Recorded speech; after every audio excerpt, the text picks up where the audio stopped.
Mi madre me decía que yo solo nací para donarle mi corazón a mi hermana. Mientras me usaba de criado, regalaba mi dinero a mi hermana. Cuando mi hermana murió, quiso volver a llamarme hijo. Yo también decidí que mi madre había muerto ese mismo día. El día que mi hermana murió, mi madre me abrazó frente a la sala de espera y dijo que yo siempre había sido su niño. Lo soltó con esa voz blandita que solo usaba para quedar bien con extraños y enfermeras, como si no hubiera pasado una vida entera recordándome que yo había venido al mundo para servir, obedecer y, si se daba el caso, abrirme el pecho para que mi hermana siguiera respirando. Me acuerdo del olor a desinfectante, del aire helado que se escapaba cada vez que se abrían las puertas automáticas. De la textura pegajosa de la silla de vinilo donde me sentaron a firmar un papel que ni siquiera me correspondía. En ese pasillo, con la máquina de sodas bufando, con un televisor colgado del techo repitiendo las mismas noticias de tragedias ajenas, decidí que mi madre había muerto para mí. No la mató el accidente de mi hermana, la mató su propia lengua, esa costumbre suya de reducirme a repuesto humano y cajero ambulante. Ese día solo la enterré dentro de mí con una pala de puro cansancio. No sé en qué momento se jodió todo, aunque me gusta pensar que empezó cuando era niño y mi madre me presentaba a los vecinos como el hermano de la reina. Ella decía mi niña es la luz de mi vida, y luego me miraba de reojo como quien mira un mueble que estorba. Crecí haciendo lo que tocara, sacar la basura, lavar platos hasta que me ardieran las manos, cuidar el pasto con una podadora que parecía un animal cansado, y aguantar la lluvia de órdenes que me caían a cualquier hora. Si había que levantarse antes del amanecer para limpiar la entrada, me levantaba, si había que caminar hasta la tienda con monedas contadas para comprar pan y leche, iba yo. Nadie preguntaba si tenía tarea o sueño. Se daba por hecho que mis necesidades eran un ruido de fondo.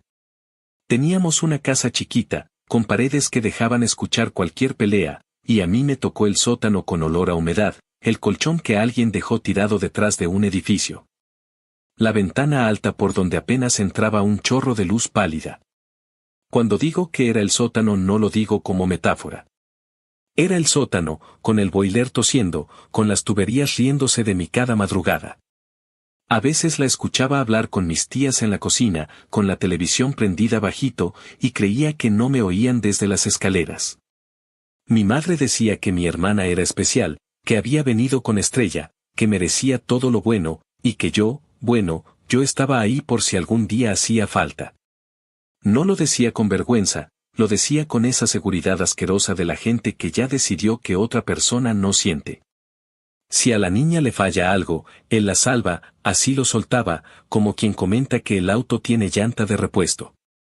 Una vez, recuerdo que estaba yo con el uniforme de la escuela todavía mojado por la lluvia, y escuché cómo remató, para eso nació. Ya ni recuerdo cómo subí de nuevo las escaleras.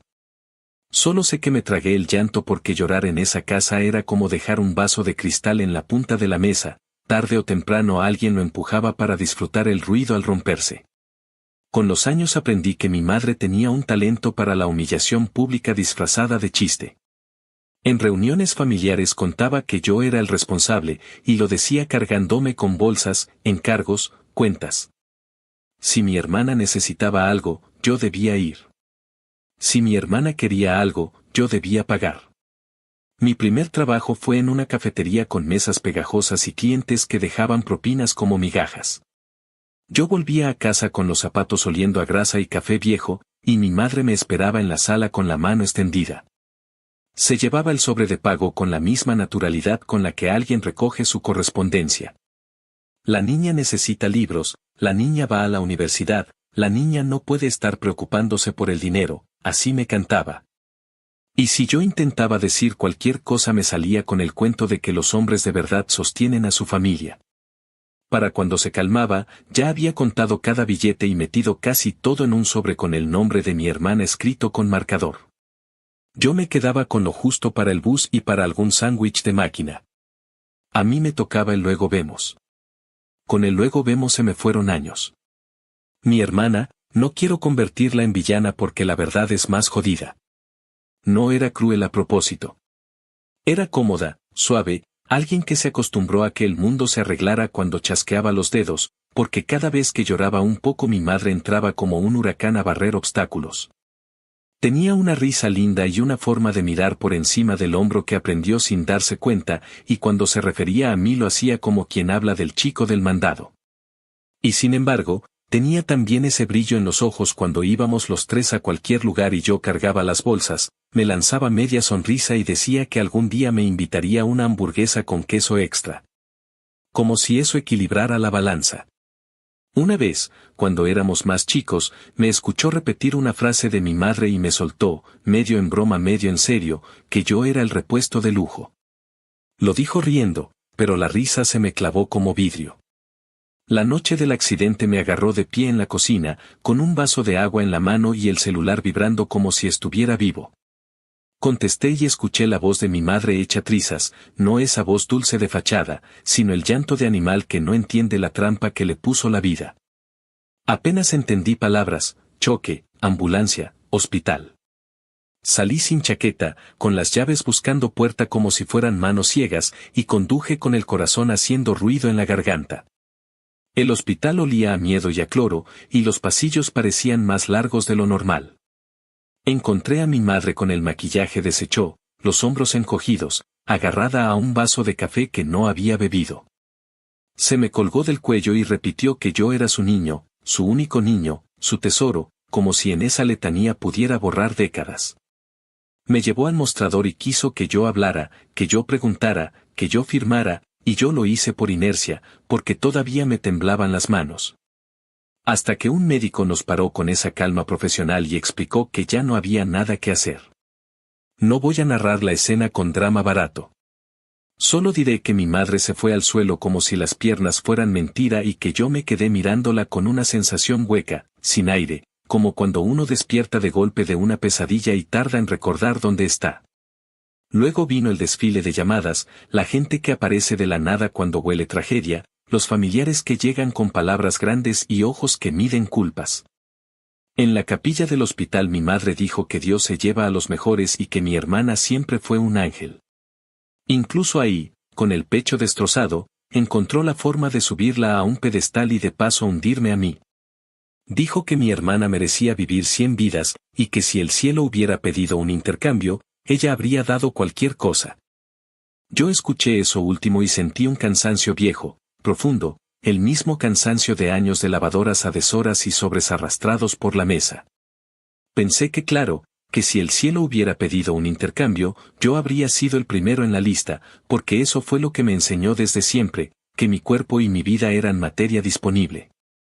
Fue en ese pensamiento, simple y brutal, donde algo encajó. El rompecabezas de mi relación con mi madre se ordenó en silencio. Entendí que nada de lo que yo hiciera iba a limpiarme ese barro que ella me untó desde niño. El funeral fue una procesión de flores y discursos donde mi papel era el de sombra que trae el agua, estaciona carros y reparte pañuelos. Mi madre habló con una voz nueva, la voz de la madre dolida que tiene para la audiencia, y me mencionó como el hermano fuerte, como si de pronto me hubiera descubierto. Yo asistía todo con la cara seca, no por frialdad sino porque mis lágrimas tenían otro dueño, y no estaban para espectáculos. Quise llorar por la niña que fuimos, por esa versión de mi hermana que me pidió que le amarrara los cordones, por los veranos en los que corrimos en una cancha pelada. Por las veces que compartimos un helado barato a escondidas porque mi madre nos regañaba por ensuciarnos. Lloré por esa hermana, no por la princesa que me construyó mi madre para justificar sus decisiones. Y mientras la gente se iba, mientras las coronas perdían olor, se me formó una frase en la boca que no dije en voz alta para no armar un circo: a partir de hoy, para mí solo queda uno. No sé si se entiende cuando digo que mi venganza empezó en el momento exacto en que dejé de competir por un lugar en el corazón de alguien que nunca me quiso. No fue un plan maquiavélico ni una película, fue una decisión precisa, silenciosa, tan honesta que me dolió en los huesos. Mi madre me buscó con los ojos llenos de agua y con esa manía suya de agarrarme del brazo como si fuera a escaparme, y yo la miré como se mira un espejo que ya no refleja nada. Pensé en todos los cumpleaños donde yo era el chico que cortaba el pastel y lavaba los platos y bajaba la basura mientras mi hermana abría regalos. Pensé en cada cheque contado billete por billete, en cada la niña primero, en cada para eso naciste. Y ahí mismo, con el olor a flores marchitas trepándome por la nariz, decidí que mi madre había muerto para mí. No lo dije. No hacía falta. Lo supe. Y con saberlo bastaba. Esa es la introducción que muchos van a llamar fría o cruel, y que para mí es la única versión honesta de lo que pasó.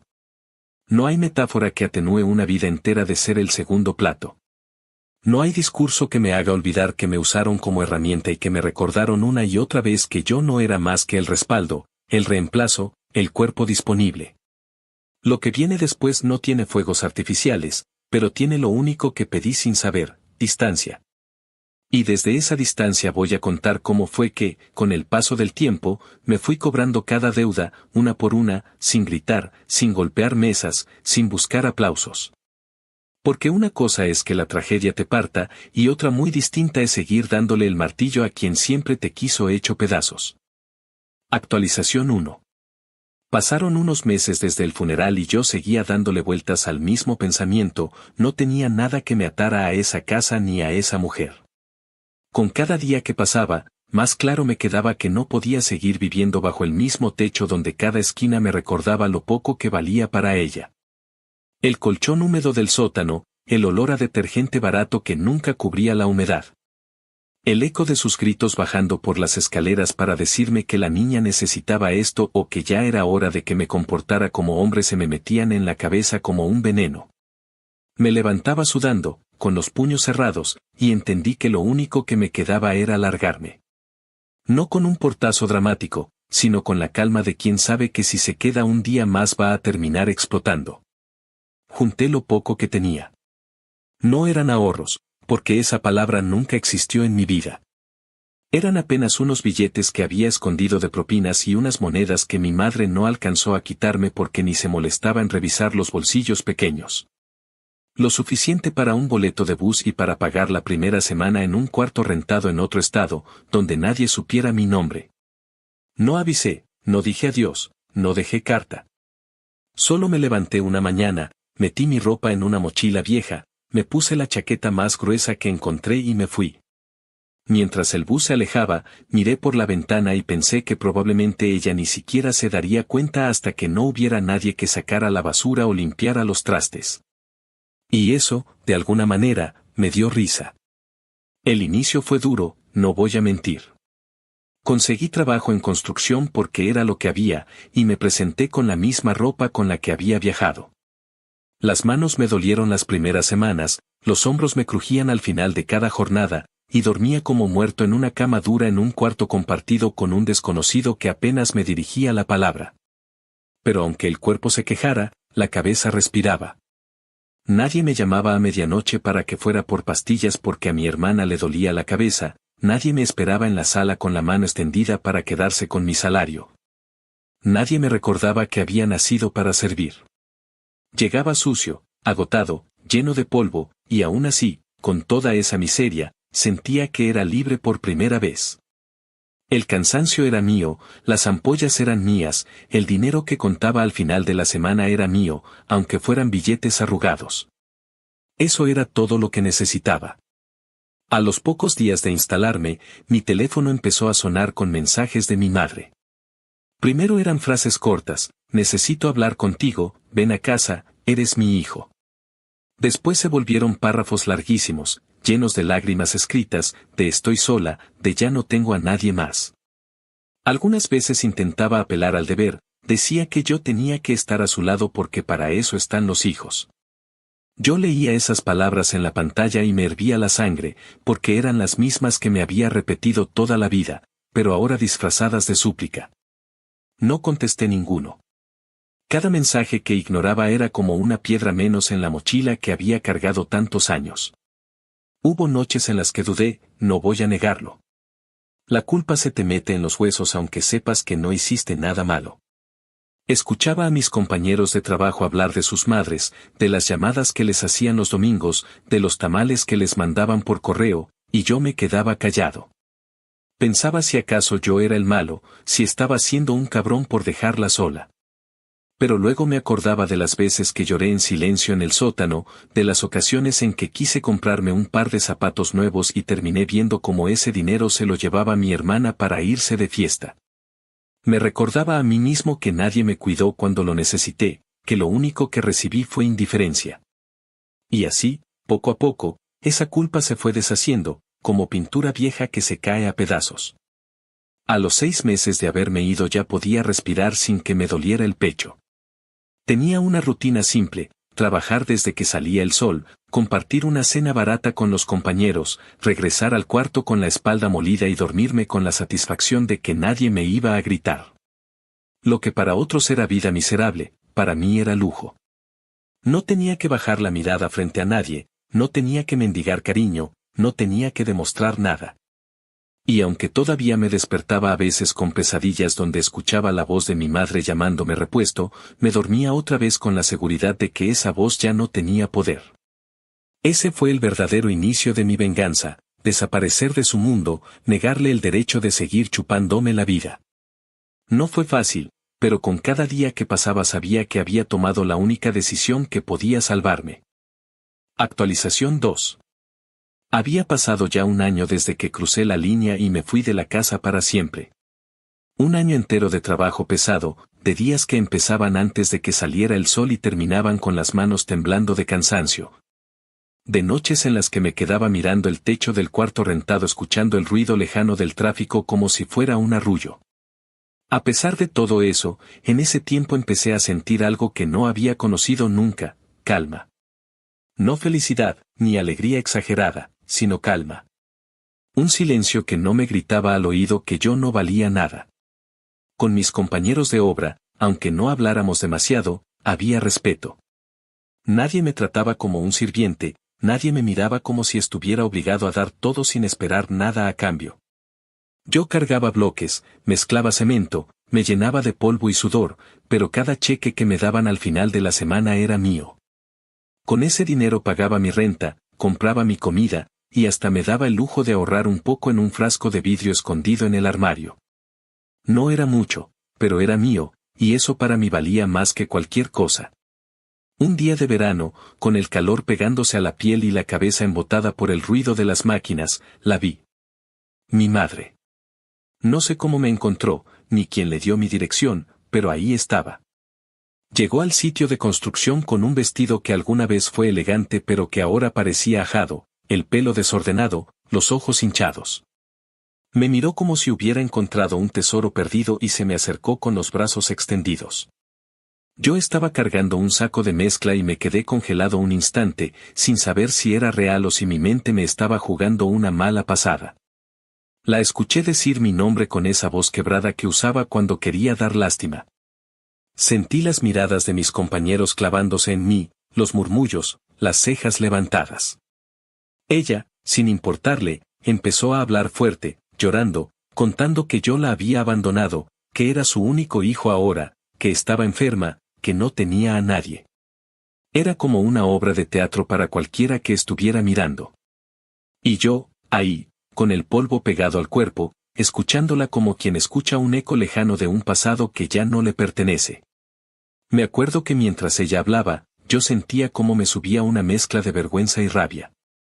No porque me importara lo que dijeran los demás, sino porque reconocía en cada palabra su manera de manipular, de construirse un papel de víctima frente a cualquiera que pudiera compadecerla. Podía ver cómo movía las manos, cómo alzaba los ojos al cielo, cómo me señalaba a mí como el hijo ingrato. Por un momento quise gritarle, soltar todo lo que tenía adentro, escupirle cada recuerdo de abuso y cada billete arrancado de mis manos. Pero algo en mí ya no reaccionaba igual. Era como si las cuerdas que ella siempre usó para manejarme se hubieran podrido. La miré y lo único que pude sentir fue un cansancio seco. Cuando se me acercó lo suficiente para intentar tocarme, di un paso atrás y le dije, con una voz que ni yo reconocí, que para mí ella estaba muerta, que no me buscara nunca más. No grité. Lo dije como quien dice que va a llover.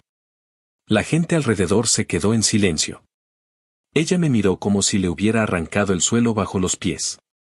Se quedó inmóvil un segundo, Luego empezó a balbucear cosas que ya no escuché, y se fue caminando despacio hasta perderse detrás de los camiones. Después de eso, mis compañeros se me acercaron. Nadie me hizo preguntas directas, pero en sus miradas había comprensión. Uno, un tipo grande que siempre me prestaba su encendedor, me dio una palmada en la espalda y me dijo bajito que uno no le debe nada a quien le jodió la vida. Otro solo me pasó una botella de agua sin decir nada. Esa solidaridad silenciosa me pegó más fuerte que cualquier discurso.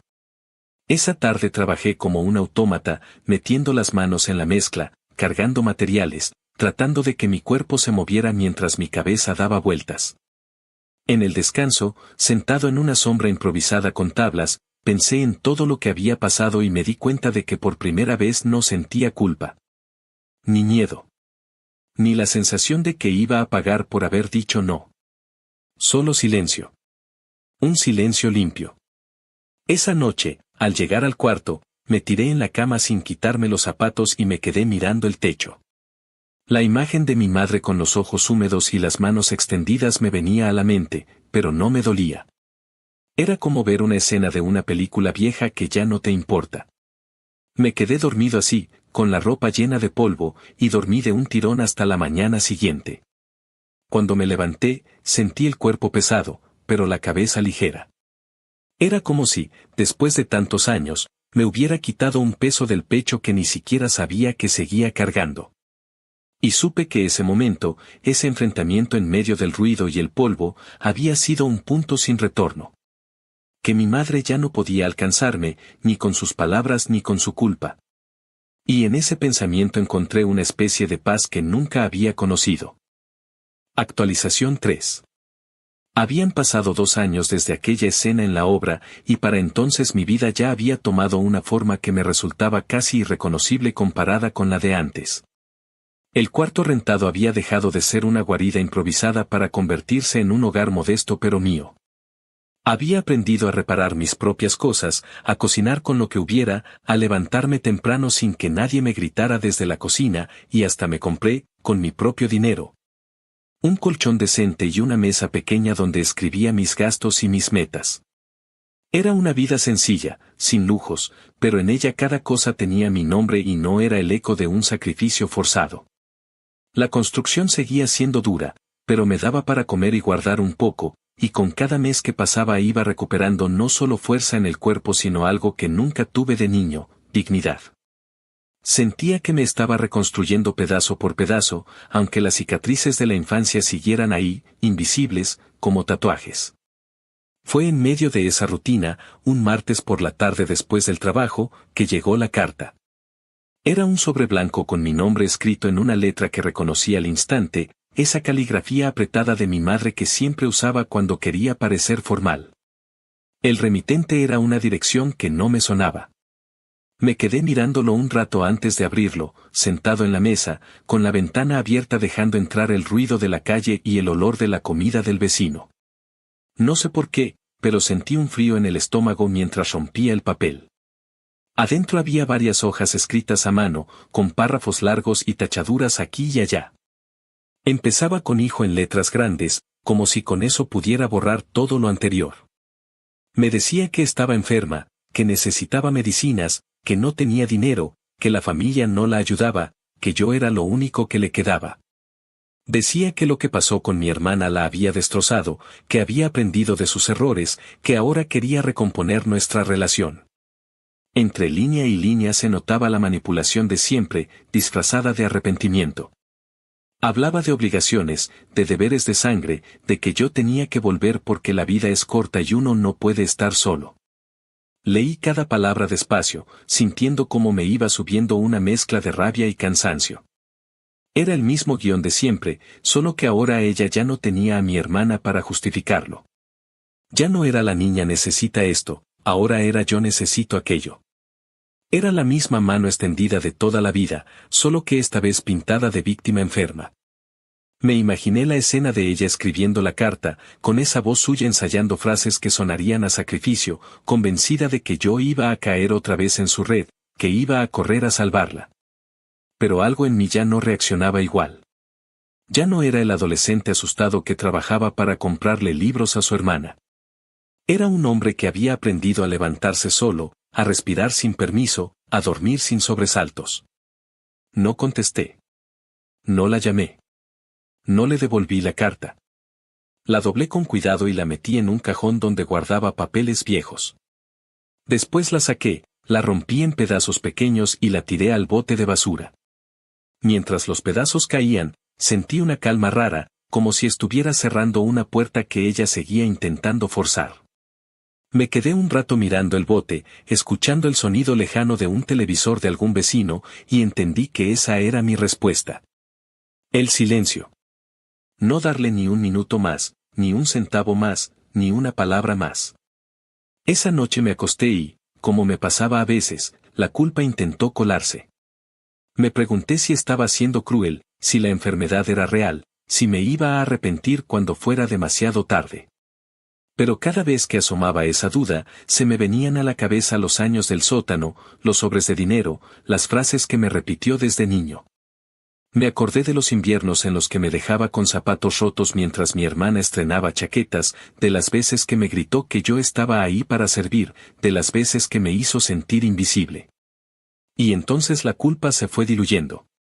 No es que me alegrara de su desgracia, es que por primera vez estaba eligiendo no ser parte de ella. Los días siguientes fueron tranquilos. Seguía levantándome temprano, yendo a la obra, compartiendo chistes tontos con los compañeros en el descanso. Cada vez que llegaba al cuarto, me sentía un poco más dueño de mí. Esa carta fue como una prueba silenciosa que confirmé sin palabras, que mi vida ya no era de ella. Y en ese silencio encontré una fuerza que no sabía que tenía. Era mi forma de vengarme, no con gritos ni con venganzas espectaculares, sino con la decisión de vivir sin arrastrar su sombra. Actualización 4. Había pasado algo así como 2 años y medio desde la carta y para entonces mi vida ya tenía un ritmo que me quedaba cómodo en el cuerpo, un paso cansado pero mío que no le debía explicaciones a nadie. Cambié el cuarto compartido por un estudio pequeño que olía a pintura nueva y a café por las mañanas. Con una ventana que daba a un árbol torcido y a un estacionamiento donde los vecinos peleaban por los lugares como si fuera un campeonato. Me hice rituales tontos que a mí me sabían a libertad, como comprar pan el domingo temprano, colgar la ropa en un tendedero barato que crujía con el peso de las camisetas. Limpiar la estufa con un trapo que siempre quedaba negro. Y sentarme al atardecer con el ventilador apuntándome a la cara mientras el ruido de la ciudad se metía por la ventana y parecía decirme que al fin estaba dentro del mundo y no solo mirando desde un sótano húmedo. En la obra me iban dando trabajos más serios, no por magia sino porque llegaba, cumplía, escuchaba, y no me rajaba aunque el calor te partiera la espalda. Con algunos compañeros armamos algo parecido a una familia improvisada que no te mete la mano al bolsillo, que comparte un plato grande de guiso sin contar quién comió más. Que se manda mensajes cuando alguien falta y se aparece en el apartamento del otro con sopa cuando la gripe lo tumba. Era simple, era decente, y era mío. Un sábado por la tarde, cuando estaba lavando el piso con una mezcla de agua tibia y jabón barato que deja un olor medio dulce que a mí me gusta. Vibró el teléfono y vi el nombre de un primo con el que no hablaba desde hacía años, uno de esos que siempre fue neutral en las guerras familiares, que en las fiestas se quedaba con los niños para no elegir bando. Respondí con ese miedo viejo que aparece cuando ves un apellido en la pantalla, y lo primero que escuché fue su respiración nerviosa. Dijo que no quería meterse, que me llamaba con cuidado, que ya sabía que yo no andaba hablando con nadie de la familia, pero que sentía que tenía que decírmelo. Con voz bajita me soltó que mi madre había empezado a contarle a todo el mundo que yo era un desalmado, que la había dejado tirada, que me había ido con el bolsillo lleno y el corazón vacío. Dijo que lo contó en la iglesia, que lo repitió en un grupo de mensajes de la familia, que subió una foto vieja con un texto lastimero donde decía que Dios la estaba probando y que su hijo la había traicionado. Me fue relatando, casi con pena, frases exactas que me sonaban a ella, esa melodía de tragedia que se sabe de memoria: él me abandonó cuando más lo necesitaba, él se olvidó de la sangre. A la niña la amó el cielo y a mí me tocó esta cruz. Yo me quedé en silencio, con el trapo goteando y las manos oliendo a jabón, y sentí que me subía un calor desde el estómago, no tanto por las mentiras. sino por la habilidad suya para montar escenarios y ponerse luces encima.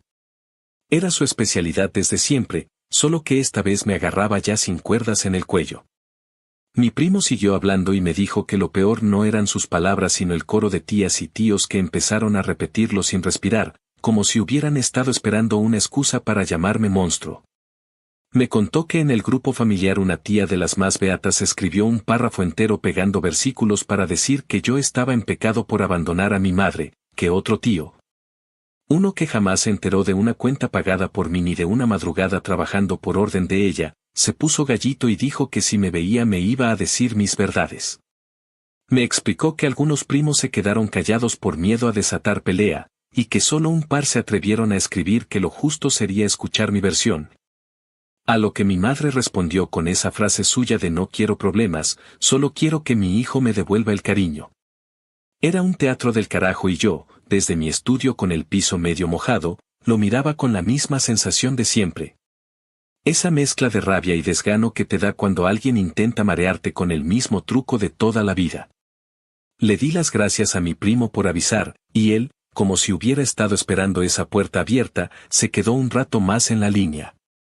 Me dijo que a veces lo escuchaba a mi tío mayor recordar cómo mi madre me revisaba los bolsillos cuando yo llegaba de la cafetería, que había gente que se acordaba de los sobres que desaparecían de mis manos.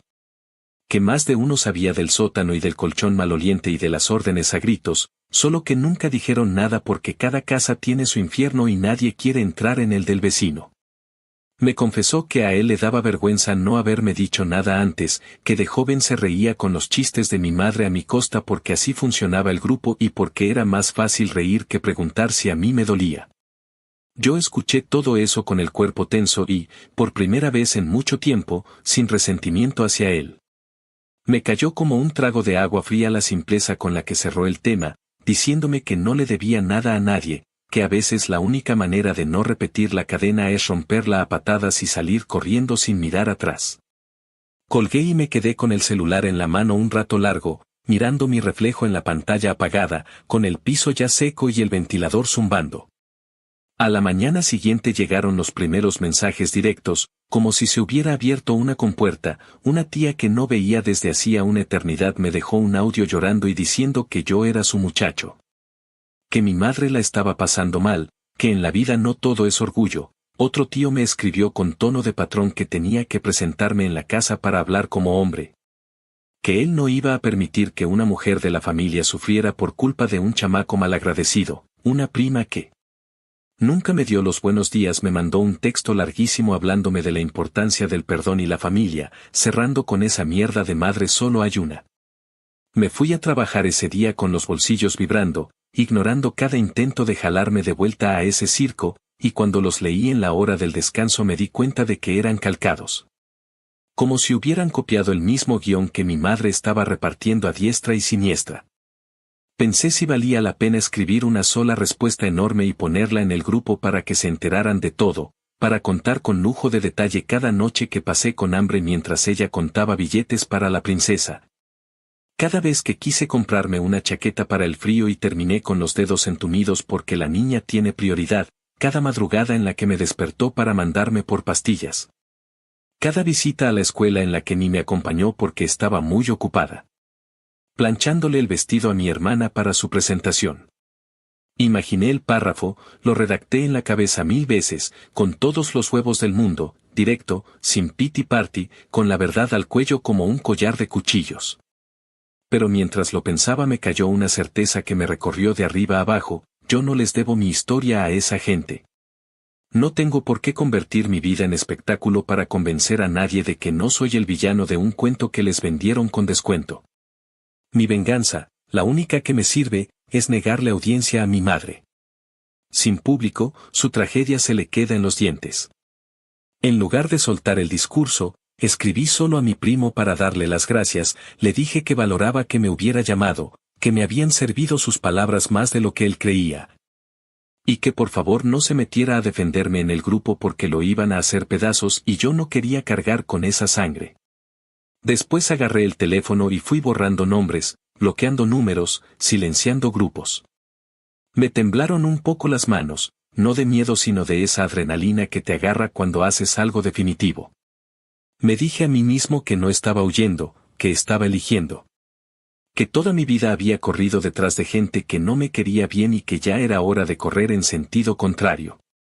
Cerré la puerta del estudio y me fui a caminar sin rumbo. Me compré un café que sabía a quemado y me supo a gloria, y me di cuenta de que había vuelto a elegirme, otra vez, pese a todo. Los días siguientes siguieron llegando ecos. Un conocido de la iglesia me cruzó en la esquina y quiso probar suerte con un sermón disfrazado de consejo. Le contesté con la educación mínima que aprendí en el trabajo y seguí de largo. Una vecina que resulta que conoce a mi madre por amigas de amigas me soltó un comentario en el pasillo. Ese tipo de frase envenenada que pretende sonar neutral pero lleva clavo, dijo que lamentaba mi distancia. Que esperaba que encontrara en mi corazón el camino de regreso. Le sonreí por compromiso y cerré la puerta sin ganas de justificarme.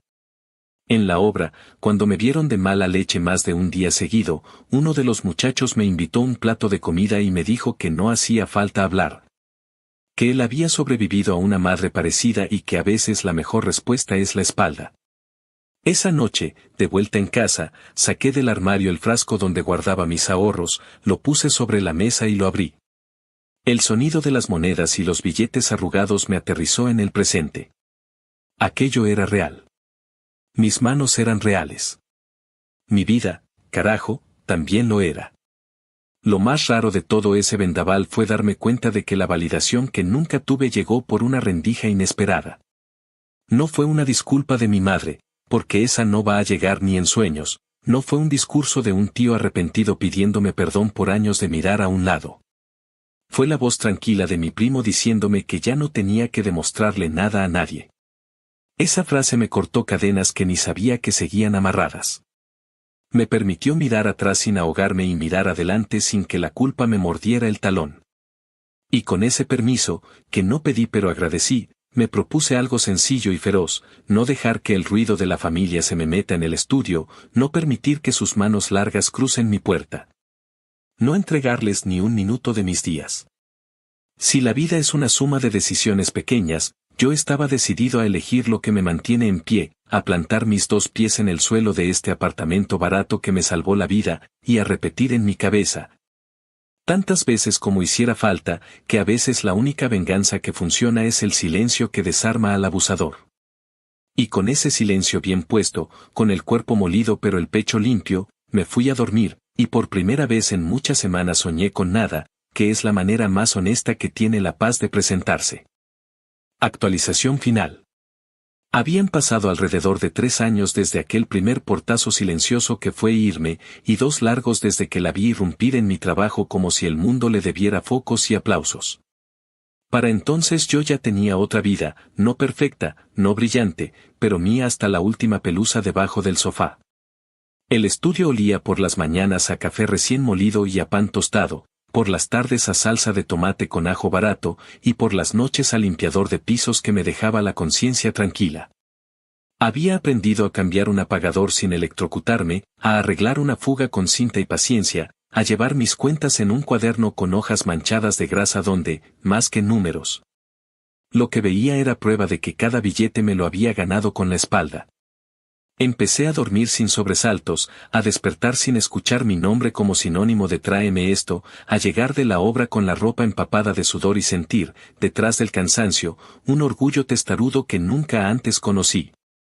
Fue en medio de ese ritmo, un martes que olía a lluvia vieja, cuando sonó el teléfono con un número desconocido y una voz de hospital, de esas suaves que entrenan para decirte tragedia sin quebrarse. Preguntaron por mí con cuidado, dijeron el nombre completo de mi madre, añadieron que me llamaban porque seguía como contacto en sus papeles, y después se tomaron un segundo que me pareció eterno antes de soltar la frase que, aunque pensé tantas veces, nunca imaginé escuchar tan plana, había muerto la noche anterior. No hubo violines, no hubo caída al suelo, no hubo grito, no hubo nada de eso que uno piensa que pasa cuando te dan la noticia. Me quedé de pie junto a la mesa con una esponja chorreando agua jabonosa sobre el piso. Escuchando a la mujer explicar con la calma de quien ha dicho lo mismo cientos de veces que estaban buscando a la familia para ver qué se hacía con el cuerpo, que si había alguien que se hiciera cargo, que si había alguna preferencia. Yo respiré hondo y le dije, con palabras que sentí viejas en la lengua y a la vez nuevas, que no iba a hacerme cargo de nada, que no iba a afirmar nada, que no tenía preferencia de ningún tipo. Que ella llevaba muerta para mí desde el día del funeral de mi hermana. La mujer se quedó callada un segundo, quizá midiendo si insistir o no, y al final dijo que entendía, que en esos casos el condado se encargaba con lo mínimo. Que si yo cambiaba de opinión podía llamar al número que aparecía en su tarjeta. Le dije que no iba a cambiar de opinión. Colgué y me quedé otro rato con la esponja escurriendo hasta que el olor a jabón me devolvió a la cocina y al presente. Apagué el teléfono, lo puse boca abajo, y me serví un vaso de agua que sabía a metal. Me la tomé de un trago y me senté frente a la ventana como si el vidrio tuviera respuestas. No sentí alivio, ni felicidad, ni un rayo de tristeza pura. Sentí, sobre todo, un cansancio muy antiguo que por fin encontraba donde acostarse. La noticia corrió más rápido que yo. Para la tarde ya tenía el teléfono reventando con mensajes de tías, de un par de primos que se creían sheriffs de la moral. De una vecina que ni sabía que tenía mi número y ahora sí me escribía para decir que tu mami está con Dios. Hubo audios con sollozos de teatro, hubo textos kilométricos con frases recortadas de tarjetas de pésame y emoticonos que parecían velas, hubo incluso un mensaje del pastor de la iglesia de mi madre. Un señor que en su vida me saludó, pidiéndome con humildad que honrara a la mujer que me había dado la vida. Me mordí la lengua para no mandar a todos a chingar su madre en la primera línea y me limité a no contestar, a borrar, a bloquear. Un primo, el mismo que tiempo atrás me había llamado con respeto, fue el único que escribió algo que merecía abrirse, me dijo que si necesitaba hablar, ahí estaba. Que no tenía sentido dejar que la culpa ajena se me colara por las rendijas, que, textualmente, no tenía que ir a ningún velorio si no me daba la gana. Le puse gracias y un tranquilo, y con eso fue suficiente. El resto, a la basura digital. Esa noche, la obra me pesó distinto. No porque el cuerpo se quejara más, sino porque la cabeza iba y venía como una mosca terca chocando en el mismo vidrio. Pensé en los últimos años, en cómo ella había ido repartiendo una historia a su medida donde yo era el cabrón sin corazón y ella la santa sufrida, y recordé el momento exacto en el que yo, sin fanfarrias, la declaré muerta dentro de mí. Había gente que iba a decir que mi frialdad era inhumana, que como no iba a llorar por mi madre, que qué clase de tipo no va al funeral de la mujer que lo parió. Y me importó una mierda. En el descanso, con el termo de agua tibia pegado a los labios, se acercó uno de los muchachos de siempre y me preguntó, sin rodeos, si estaba bien. Le conté en 2 frases lo justo y él asintió en silencio, me ofreció un cigarro que rechacé y me dijo que si necesitaba irme, que me fuera. Me quedé. No por aguantar ni por demostrar nada, sino porque la mezcla estaba fresca y a mí me salvaba, a su manera, mantener el cuerpo ocupado. Esa tarde el sol cayó con esa luz anaranjada que enciende las motas de polvo en el aire y que siempre me ha calmado. Antes de irme a casa, pasé por un diner chiquito donde el café sabe a quemado pero cae perfecto, pedí un plato de huevos con papas y pan tostado, y me tomé el tiempo de comer sin prisa, mirando a la gente, dejando que el mundo siguiera como si nada porque, al final, eso es lo que pasa cuando alguien muere, el mundo no se detiene, y esa indiferencia del planeta entero a veces es lo más honesto. Los días siguientes fueron un desfile predecible. Me llamó una funeraria para decirme que alguien de la familia había dado mi nombre por si quería colaborar con los gastos. Colgué antes de que terminara la frase. Me llegó una carta con membrete dorado invitándome al servicio religioso, la abrí de lado y la tiré al bote sin leer el interior. Me escribió una tía diciendo que ella iba a organizar todo y que necesitaba mi ayuda para comprar flores porque eso le habría gustado. Y se me calentó la sangre de recordar cuántas veces me usaron para comprar lo que a ellas les habría gustado mientras a mí me tocaba el resto. A cada uno le respondí con el mismo silencio que a mi madre en vida, porque esa fue la venganza que elegí, negarles el escenario, negarles mis horas, negarles mis manos. Un par de idiotas intentaron jugar la carta de la ley, me quisieron asustar con que yo tenía obligación de pagar por ser el hijo, y me entró la risa, no la risa feliz, sino la risa cansada de quien ya no cae en cuentos. No firmé un carajo, no acepté un carajo, no cargué un carajo que no me correspondiera. ¿Qué parte de no les debo nada es tan difícil de entender? El día del funeral amaneció con una lluvia bajita que dejaba el aire limpio. Lo supe por un mensaje masivo que alguien envió con hora y dirección, como si estuvieran organizando una parrillada. Yo me levanté como siempre, preparé café, me metí bajo la ducha y me quedé un rato largo con la frente pegada a la pared fría, dejando que el agua me golpeara los hombros como si me borrara el polvo de años completos. Me vestí con ropa de trabajo, no de gala, y me fui a la obra. Mientras montábamos unas vigas y el metal chillaba como un animal, me imaginé por un segundo las sillas plegables, las flores, el olor dulzón de los arreglos, las voces graves hablando de lo buena madre y lo buena vecina. Y mi nombre flotando por ahí como el del ingrato ausente. Dejé que esa imagen pasara por mí como pasa el humo de un camión, pica un poco y se va. En el descanso, uno de los muchachos me preguntó si no iba a ir, y le respondí con claridad que no, que a los funerales de la gente que mataste dentro de ti hace años no se va. Que no me quedaba nada que cerrar porque el cierre lo hice, puto y a la brava, el día que decidí que mi vida no iba a ser más un impuesto a favor de nadie. Esa tarde, en lugar de flores y discursos, me regalé algo que para cualquiera sonaría ridículo y para mí fue un monumento.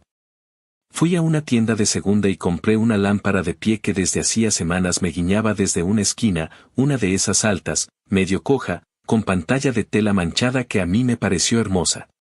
La cargué hasta el estudio, la limpié con un trapo y la conecté junto a la ventana. La luz que dio era tibia y suave, no de hospital, no de capilla, sino de casa. Me senté en el suelo, abrí una caja de cartón donde guardaba 4 cosas viejas que me seguían, y por primera vez desde que me fui me permití abrir una foto de mi hermana cuando éramos niños. Uno de esos veranos en que todavía no sabíamos quién iba a ser el arma de quién.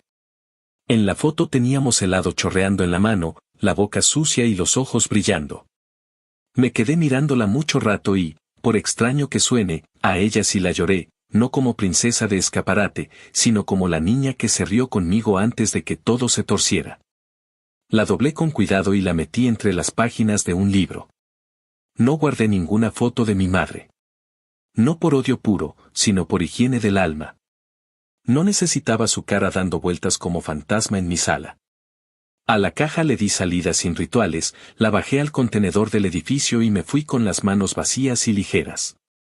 A la semana, por si faltaba teatro, me llegó otra carta, esta vez de una oficina con nombre rimbombante que decía querer hablar de asuntos pendientes. La abrí, la leí con calma, y confirmaba lo que ya sabía, que si no había quien se hiciera cargo, el sistema se movía solo, que iban a hacer lo mínimo y punto.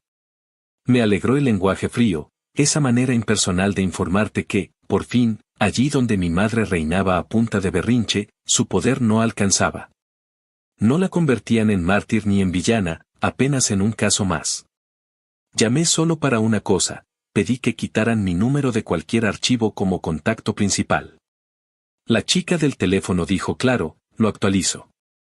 Colgué, me preparé un sándwich con pan barato y jamón de oferta, y me lo comí de pie, con la lámpara nueva encendida y la tarde metiéndose por la ventana como un bicho manso.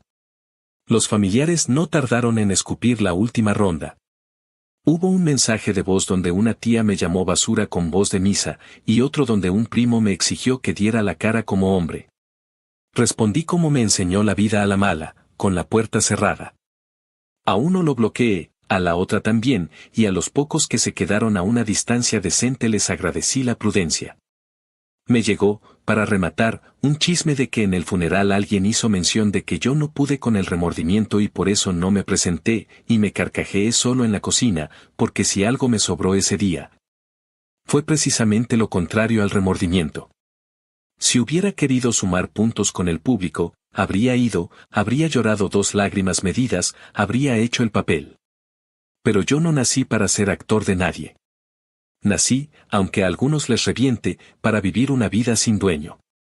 Con el ruido apagándose, me permití un lujo que antes me habría parecido impensable, tomé el teléfono y marqué el número de un centro comunitario donde daban terapia a bajo costo. No fui a buscar magia ni consejos de calendario, fui a hablar sin que me interrumpieran con "pero es tu madre".